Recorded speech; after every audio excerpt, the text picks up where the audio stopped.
당뇨 왕초보가 꼭 해야 될 4가지 기억하실 수 있도록 하겠습니다. 첫 번째, 당뇨병의 원인을 알아본답니다.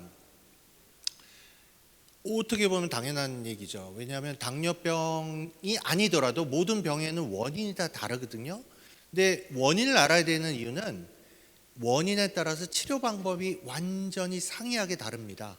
이따가 말씀드리겠지만 소아형, 1형 당뇨는 인슐린 치료를 반드시 해야만 생명 유지가 가능한 정도이고, 2형, 성인형 당뇨병은 당뇨병 약을 안 먹어도 조절이 가능할 수도 있거든요. 그래서 이 완전히 다르다. 그다음 두 번째, 당뇨병이 얼마나 심한지 알아본다. 이게 우리가 뭐 암의 진단이 되더라도 1기, 2기, 3기, 4기에 따라서 항암제를 써야 되는 거, 수술만 해야 되는 거 다 다르잖아요. 실은 당뇨병도 이제 1기, 2기, 3기, 4기를 나누자는 전문가 의견도 있습니다. 근데 어쨌거나 당뇨병도 처음 진단돼 가지고 당뇨병 약을 안 드셔도 되는 아주 경미한 당뇨가 있는데, 그러면 내가 당뇨가 아닌 줄 아시는 분이 있는데 아니라는 거죠. 그리고 처음 진단됐지만 정말 맞기 싫은 인슐린을 맞아야만 혈당 조절이 되시는 분이 있어요. 그래서 이 당뇨병이 얼마나 위중한지를 어떻게 알아야 되는지를 말씀을 드릴 거고요. 체계적인 교육을 받는다. 말씀드린 것처럼 모르시는 건 아무것도 없어요. 다 알고 있는데 실천이 안 돼. 그런데 중요한 건 우리가 열심히 하는 것보다 더 좋은 게 뭐다? 잘하는 거잖아요. 나한테 맞춤형으로 잘하셔야 돼요. 아무리 당뇨병 관리에 대해서 100개를 알고 있어도 나한테 맞는 건 그중에 절반일 수도 있고 단 한 가지만 잘 지키면 될 수 있군요. 그래서 핵심적인 것을 체계적인 교육을 받으셔야 된다. 마지막이 합병증에 대한 정밀 검사. 사실은 제가 제일 강조하고 싶은 게 이건데, 당뇨병이 결국은 혈당이 높아서 돌아가시는 분은 거의 없어요. 결국 나중에 문제가 되는 게 합병증인데, 첫 번째 아까 말씀드린 당뇨병 원인인데 소아형 당뇨, 성인형 당뇨라고 얘기를 했다가 이제는 이제 1형, 2형이라고 얘기를 하는데, 1형 당뇨, 소아 당뇨는요, 우리 몸에서 췌장에서 인슐린이라는 호르몬이 나와야만 정상적인 혈당이 유지가 되는데 거의 나오지 않는 경우를 얘기를 합니다. 굉장히 우리나라에서는 드물어서 한 1% 정도 전체 당뇨에. 그래서 99%는 2형 성인형 당뇨지만 소아 1형 당뇨인지 모르고 몇 년을 지내다가 심각한 상황이 돼서 응급실로 오시는 경우가 있어요. 특히 왜 소아 성인이란 타이틀을 뗐냐 하면 70세가 넘어서도 1형 당뇨가 오는 경우가 있거든요. 그러니까 이거를 나는 70이 넘었으니까 소아형은 아닐 거야 라고 오해하시다가 큰 코 닥치는 거죠. 1형 당뇨는 인슐린 주사 치료가 필수적인데 하루에 3번, 4번 주사를 맞아야 되고, 2형 당뇨는 초기에만 잘 진단이 되면 약을 안 드셔도 될 수 있어요. 그러나 심한 경우에는 1형 당뇨처럼 인슐린 치료가 필요할 수도 있죠. 원인에 따라서 치료 방법이 완전히 다르기 때문에 본인이 당뇨병 환자시거나 또는 가족 중에 당뇨병 환자가 있으시다면 꼭 오늘 이 강의 끝나시고 나서 물어보셔야 돼요. 당뇨병 정상 혈당과 당뇨병 기준을 잠깐 설명을 해드릴게요. 정상 혈당은 공복 혈당이 100 미만입니다. 그럼 당뇨병은 얼마냐면 126이 넘어가면 당뇨예요. 100만 기억하세요. 공복 혈당 정상 기준만 아시면 돼요. 공복 혈당이 100 미만이 정상이고 126이 넘으면 당뇨인데, 어저께까지 공복 혈당이 99로 정상인 사람이 내일 갑자기 126으로 올라갈까요? 아닙니다.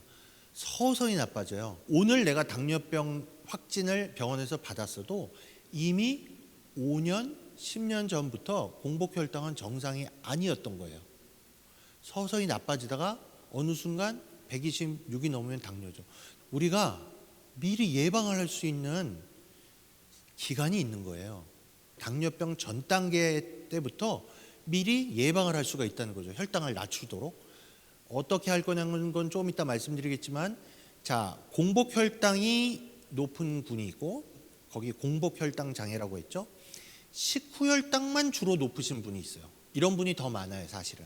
공복 혈당도 높고 식후 혈당도 높으면 하나만 높은 사람보다 당뇨병 위험도가 더 높을까요? 비슷할까요? 더 높겠죠, 상식적으로. 식후 2시간 혈당이란 건 당부화 검사라는 정밀 검사를 해야 돼요. 어떤 사람이 해야 되냐 하면 위에 보시다시피 공복 혈당 기준으로 110 미만, 100에서 109까지는 그냥 공복 혈당만 보시면 돼요. 그런데 110이 넘어가는 분들은 이 당부화 검사라는 식후혈당 검사를 해보면 이미 식후고혈당이 같이 와 있는 경우도 있고 한 3분의 1에서는 당뇨병이 이미 와 있는 경우도 있어요. 특히 나이 드신 분들이 더 그래요. 그래서 당뇨병학회에서는 공복혈당이 110이 넘어가거나 당화혈색소 요즘 많이 아시는데 당화혈색소도 6.1% 이상이 되면 반드시 당부화 검사라는 걸 해서 식후 고혈당이 같이 동반된 당뇨병의 고고고 초고위험군인지 아니면 이미 당뇨병이 와 있는지를 알아보라 이렇게 돼 있습니다. 공복혈당이 100 미만이 정상이라고 했죠? 이거 다 기억하시죠 이제? 99면 정상일까요? 정상 맞잖아요. 왜 이러세요? 자, 그럼 하나만 질문할게요. 공복혈당이 101 나왔어요. 101 정상입니까? 비정상입니까? 비정상이죠. 아, 이거 정밀 검사 해야 된다고 그래서 공복혈당 검사 다시 하시라고 그래요. 일주일 뒤에 다시 와서 검사를 해요. 그럼 그때 99로 나왔어요. 일주일 전에 내가 100일이 나온 사람인데 오늘 검사했더니 99로 나왔어요. 저희 대학에서 4년 동안 공복혈당 100 미만인 사람이 4년 뒤에 공복혈당 수치에 따라서 얼마나 당뇨병으로 넘어간지를 연구를 해봤어요. 80 미만을 기준으로 했을 때 보시는 것처럼 80에서 84인분은 1.2배 많이 안 올라가요. 95에서 99는 4년 뒤에 당뇨병 발생 위험도가 얼마다? 7배가 넘어요. 제가 지금 말씀드리는 중요한 게 이겁니다. 내가 한 번이라도 공복혈당이 100 이상으로 넘어갔던 경우는 고위험군이다 생각하고 당뇨병 예방 단계로 돌입해야지. 당뇨병 예방을 어떻게 해야 되겠냐? 제일 중요한 게 체중이에요. 옛날에는요 20년 전만 해도 비만한 뚱뚱한 당뇨병 환자가 거의 없었어요. 7, 80%는 다 마른 당뇨였어요. 그래서 우리나라 당뇨병 연구가 그런 쪽으로 발달했는데 지금은요 70, 80%가 다 비만하신 분이에요. 100kg 넘는 거는 흔하고요. 120, 130kg 넘어가는 당뇨병 환자도 드물지 않게 볼 수가 있습니다. 무조건 당뇨병 예방을 하려면 체중을 5에서 10%만 빼냐?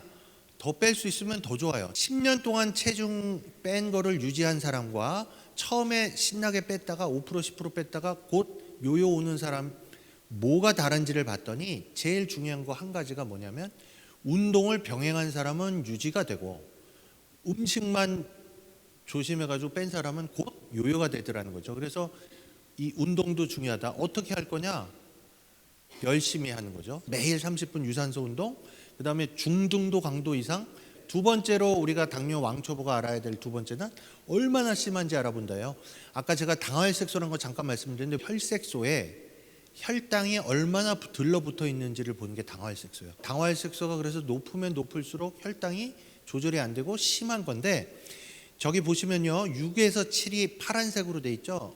6.5 이상이면 당뇨병이니까 6, 7 정도면 사실은 당뇨병으로 억울하게 진단이 됐어도 운동하고 음식 조절만 하시면 되는 거예요. 문제는 약으로 할 수 있는 게 2, 3% 정도밖에 되질 않아요. 10, 11%가 되면 저희가 처음 진단된 당뇨병 환자분이라도 인슐린 치료하시라고 얘기를 하는 겁니다. A는 당화혈색소 혈당의 A고요. B는 혈압의 B, C는 콜레스테롤의 C. 이 앞 글자만 따가지고 얘기인데 아까 당화혈색소 말씀드렸죠. 우리 대한당뇨병학회에서는 기본적으로 당화혈색소 6.5% 미만으로 조절을 하라 하는데 실은 이게 더 낮으면 좋겠지만 저혈당이 오거나 하면 위험할 수가 있잖아요. 어르신들은 너무 낮추면 기운도 떨어져요. 60세 미만은 6.5가 아니라 6% 미만의 정상 혈당에 가깝게 하겠지만 대개 70대는 7에서 7.5%, 80세는 8에서 8.5%. 근데 그냥 기억하기 쉽게 6, 7, 8로 했고요. 예를 들어서 미세혈관합병증, 눈 망막합병증이 있으면 더 낮춰야 되거든요. 그러니까 이거는 제가 일반적인 사항으로 기억하시기 쉽게 무조건 낮으면 낮을수록 좋은 게 아니라 나이 따라서 개별화를 해야 된다는 말씀이고 혈압은 어떻게 하냐면 높은 혈압과 낮은 혈압이 있죠. 높은 혈압은 140, 낮은 혈압은 85 미만으로 하는 것을 저희가 권장을 하고 있습니다. 콜레스테롤은요. 제일로 나쁜 콜레스테롤이 LDL 콜레스테롤, 그 다음으로 나쁜 콜레스테롤이 중성지방, 좋은 콜레스테롤은 HDL 콜레스테롤인데 제일로 나쁜 콜레스테롤이 제일 중요하겠죠. 나쁜 콜레스테롤도 100 미만이 돼야 돼요. 나쁜 콜레스테롤을 일반적으로는 100 미만으로 조절을 해야 되지만 내가 담배를 피거나 또는 고혈압이 있어서 혈압약을 먹고 있거나 또는 가족력이 있거나 한 경우에는 오히려 더 낮춰야 돼. 70. 근데 요즘에는 또 거기에서 더 55까지 낮추자는 경우도 있어요. 그래서 일단 여러분들은 일반적인 100 미만만 기억하시면 될 것 같고요. 세 번째는 체계적인 교육인데 100년 교육이라는 얘기가 있잖아요. 여러분들이 오늘 여기서 교육 받으셨어도 아까 우리나라 당뇨병 환자 대상으로 해서 연구 결과 계속 나오는 거 보셨죠? 계속 바뀌는 거예요. 계속 바뀌고 새로운 약도 많이 나오기 때문에 여러분들이 계속 그 바뀐 개념을 이해를 해 주셔야 돼요. 당뇨병 처음 진단되고 나서 6년 이내 환자를 대상으로 해서 15kg를 빼면 당뇨병 완치가 될까 말까 하는 연구를 영국에서 했어요. 10%, 15kg가 아니라 10%만 체중 감소를 해도 73%가 당뇨병 약 다 끊고 1년 만에 완치가 됐다 이거예요. 놀랍죠? 그런데 체중이 많이 나가서 당뇨가 온 사람 얘기예요.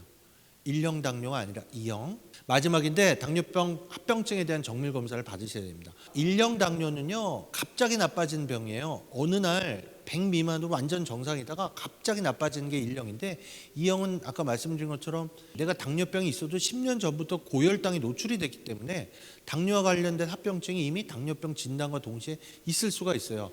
그렇기 때문에 당뇨병 진단이 되자마자 합병증 검사를 꼭 하셔야 돼요. 두 가지가 있는데 미세혈관 합병증과 대혈관 합병증이 있는데 위에 미세혈관 합병증은 혈당이랑 관련이 돼요. 그러니까 사실은 혈당이 조절이 잘 되신 분은 3년이나 5년 뒤에 하셔도 됩니다. 그런데 아래 대혈관 합병증 더 무섭죠. 뭐 심근경색, 뇌경색 이거 다 사망 원인의 대표적인 질환 중에 하나인데 이런 경우는요. 솔직히 말씀드리면 혈당보다 혈압, 고지혈증, 흡연, 유전소인 이게 훨씬 더 많이 중요해요. 그렇기 때문에 이런 경우는 내가 이미 당뇨병 오기 전부터 흡연을 20년 이상 줄담배로 했다. 이거 무조건 검사해 보셔야 되는 겁니다. 네 가지 다시 한번 당뇨병 원인을 안다. 처음 진단되자마자 원인에 대한 걸 안다. 당뇨병이 얼마나 심한지 봐야 된다. 체계적인 교육을 받아야 된다. 마지막 합병증 검사 꼭 하시라는 거 잊지 마시고 당뇨병 관리 잘 하시고 건강하게 오래오래 사시기 바랍니다. 감사합니다.